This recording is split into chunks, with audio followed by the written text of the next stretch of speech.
Dear viewers, many of you may have already watched this film. And, like you, I also found it to be a truly remarkable work of cinema. Particularly, Tom Hanks' phenomenal performance and that heart-wrenching moment when his companion, the volleyball, drifts away in the ocean, leaves an imprint that will haunt us for years, even decades.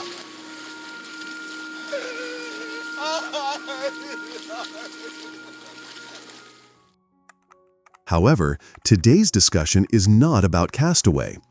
Instead, we'll be talking about a film that truly changed my perspective on life.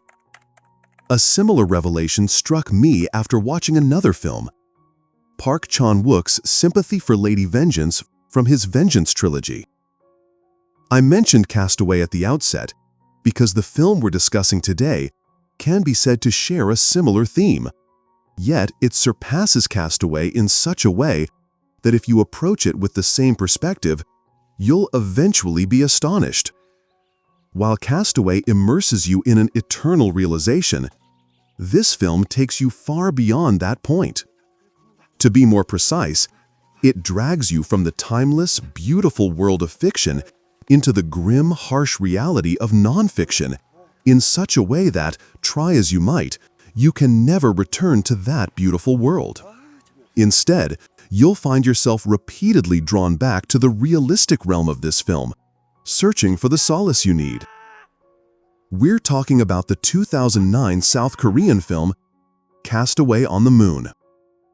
A movie that, beyond its title, shares a thematic resemblance with Castaway. But here, the reality you're faced with will lead to an entirely new kind of realization, one that makes this film uniquely profound. In Castaway, Tom Hanks gets stranded on a deserted island after a plane crash. In contrast, in Castaway on the Moon, the protagonist becomes stranded in the middle of a bustling city, on a small, uninhabited island in the Han River at the heart of Seoul. This absurdity is masterfully presented by the director. Before you can fully grasp the rawness of this reality, you're swept into a kind of tragicomedy, laughing at the protagonist's helplessness, even mocking it, completely forgetting that this character could easily be you or me. This strange realization doesn't hit you instantly, because the director doesn't want it to. He leaves us with a question. From what perspective do we view life? Do we choose a rebirth from the depths of despair, or remain trapped in the complexities of urban life? From this very point, the film begins to unravel layers that gradually expose how the complexities of modern urban society make our lives increasingly unbearable. This film challenges your conventional understanding of cinema. And here, actor Kim Song-gyun's performance plays a pivotal role. There's something so magnetic in his appearance and presence that whenever he's on screen, you're captivated. You can also see him in a different role in Welcome to Dongmakgol, which I've discussed in this video. Feel free to check it out. Now let's return to our main topic. Directed by Hae-jun, this film might be classified as a romantic comedy, but to me, it's a powerful satire. Really? Oh my god! Me too. I'm Korean from Dobonggu. And Hae-jun executes this satire masterfully.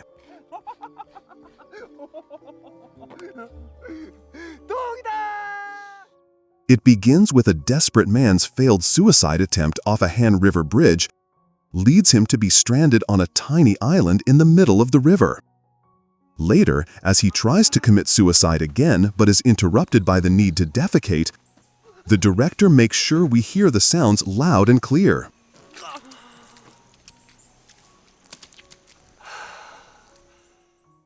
As we laugh helplessly, unknowingly, we're pulled into the powerful satire of contemporary cinema, where for nearly 2 hours, we're repeatedly confronted with the realities of the modern world.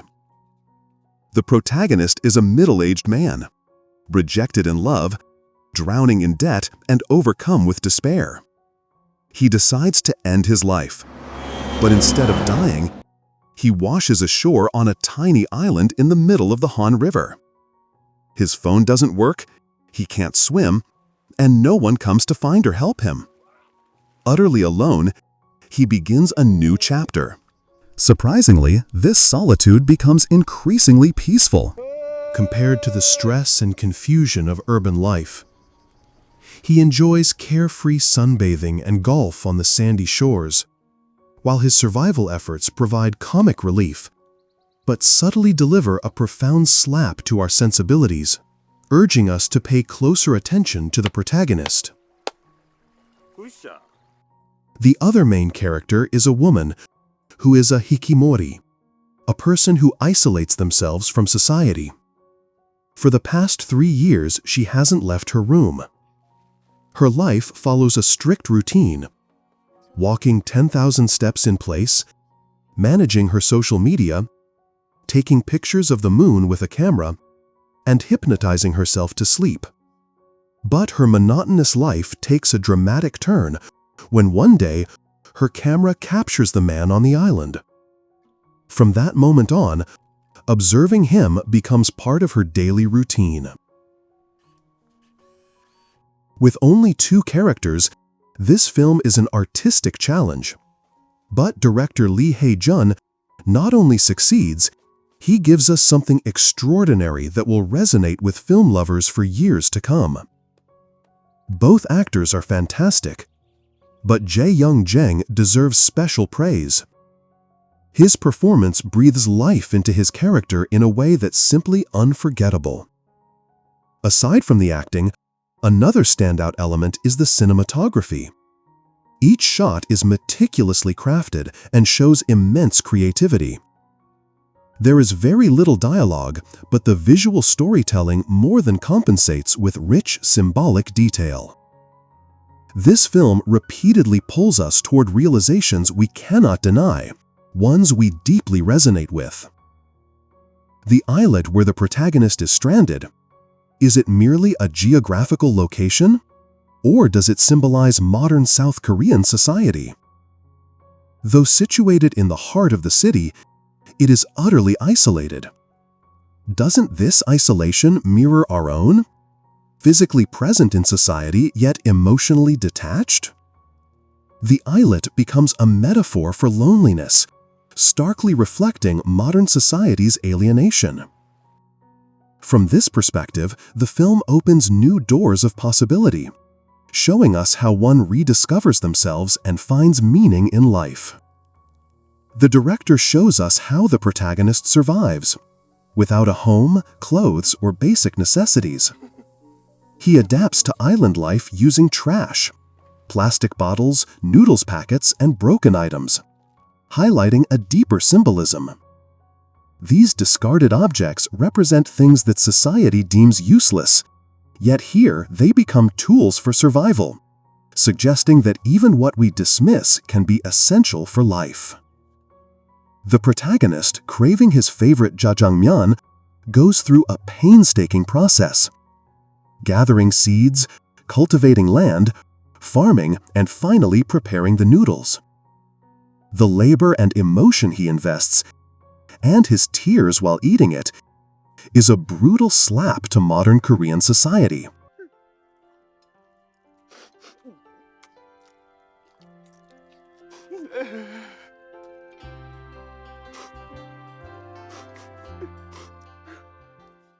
Instant noodles are available everywhere in Korea, yet he toils incredibly for a bowl, showing how disconnected we've become from value and effort.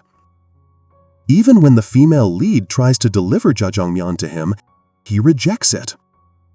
By eating his own creation, he rediscovers himself and his life. The film is filled with powerful symbolism. In a world where digital communication is instant, the woman sends messages in bottles, or tries to touch the man through the camera lens. The man doesn't know who is sending him messages, but responds by writing a giant thank you in the sand. When humanity has compressed communication into a fingertips touch, The arduous effort these two make to connect leaves us with a lingering question. Director Lee Hae-jun has portrayed urban life with finesse and subtlety. He wants us to realize that there are ways of seeing life beyond what we've always known.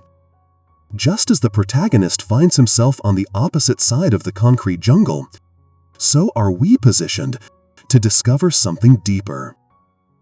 The man who had become invisible in the chaos of city life finds himself again on that isolated island. Castaway on the Moon is, in every sense, an exceptional film. It not only entertains with humor, but gently teaches us a crucial life lesson through laughter. I am not lost. I am here. Drenched in the mud of modern society, I have finally rediscovered myself. That's all for today. We'll meet again with another film. Until then, stay well, stay healthy. Thank you.